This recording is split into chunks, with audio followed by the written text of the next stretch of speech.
न्याजी साहब रावलपिंडी से सवाल कर रहे हैं कि बाज़ लोग जैसे हनफी उलमा किराम से ही मसाइल पूछते हैं, उस पर अमल करते हैं, लेकिन जब तलाक हो जाए, उनके घर में 3 तलाक हैं, तो फिर वो अहले हदीस उलमा से फ़तवा लेते हैं। तो हमने आपका एक क्लिप देखा था जिसमें आप जिक्र कर रहे हैं कोई मसला नहीं, फ़तवा ले सकते हैं, तो ऐसा ये फिर मुनाफ़क़त नहीं है तो और क्या है। लेकिन न्याजी साहब अच्छा सवाल आपने किया, कोई मुनाफ़क़त नहीं होती है। उसकी वजह यह कि हमारे यहाँ पर आजकल लोगों ने ये समझ लिया है कि 3 तलाक़ें एक साथ जब शोर मुँह से निकाल ले वो एक काउंट की जाएगी या तीनों हो जाएंगी। ये मसला शायद अहले सुन्नत वर्सेस वहाबी टाइप का मसला है, ये हमने समझ लिया हुआ है, कम इल्मी होती है।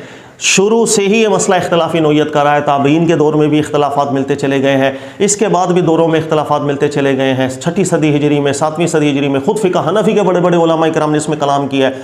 आप अल्लामा सुरूजी हनफ़ी रहमतुल्लाह अलैह को पढ़ लें, मोहम्मद बिन अज़ हनफ़ी रहमतुल्लाह अलैह को पढ़ लें, ये इतना बड़ा नाम है कि इन्हें मुज्तहिद अलल इतलाक़ तक भी लोगों ने कहा हुआ है। ये लगता है कि बिल्कुल ख़ुद मुज्तहिद गुज़रे हैं, कितने बड़े नाम हैं।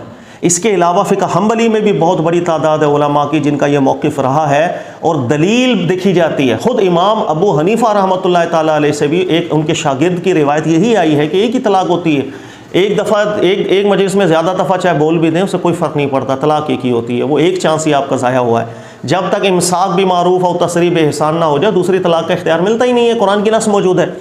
तो कहने का मकसद कि ये मसला हमने समझ लिया है कि शायद ये आज के दौर में एक फ़िरका आया हमारे सामने अहले हदीस, उसने इस मसले को इंट्रोड्यूस करवाया, तो ये इस मसले पर अमल करने का मतलब ये है कि जैसे माजी के अंदर को 1000 साल से एक इजमा चलता आ रहा था और हम उस इजमा से निकल गए, ये हमारी गलत फहमी है। ऐसे मसलों को इज्तिहादी मसाइल कहा जाता है। हाँ, गालिब उलमा का रुझान ये रहा था माजी के अंदर, लेकिन किसी जानिब गालिब उलमा किराम हो इसका ये मतलब नहीं होता कि वो मसला इज्तिहादी नहीं रहा।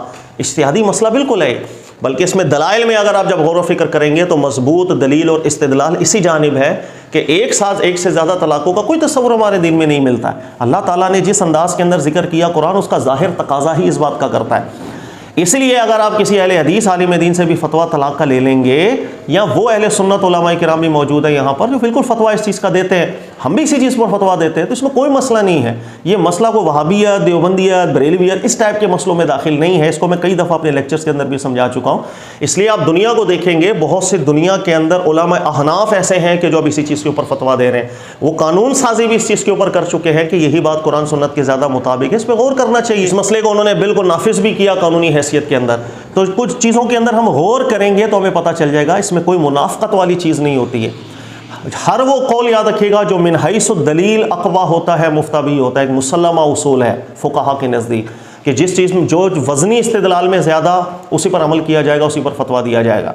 हाँ, ये अलग चीज़ें हैं कि बाज़ उलमा ऐसे हैं जिनको दूसरा कौल ज़्यादा दलील में मजबूत लग रहा है, किसी और को कोई और कौल दलील में ज़्यादा मजबूत लग रहा है, मजबूती के ऊपर बात होती है। इसके अंदर कोई ऐसा मसला नहीं, अगर आप किसी पर फतवा लेके अमल कर लेंगे, कोई ज़िना नहीं करेंगे आप, नाउज़ुबिल्लाह मिन ज़ालिक, कोई अपने घर के अंदर नौसतें नहीं आएंगी, आप बिल्कुल ठीक अमल कर रहे होंगे। मसला इज्तिहादी है, इसमें आप जो फतवे पर अमल करेंगे इंशाअल्लाह ताला कोई वबाल या गिरफ्त वाला मामला नहीं होगा। अल्लाह ताला समझने की तौफीक दे। न्याजी साहब, जज़ाकल्लाह।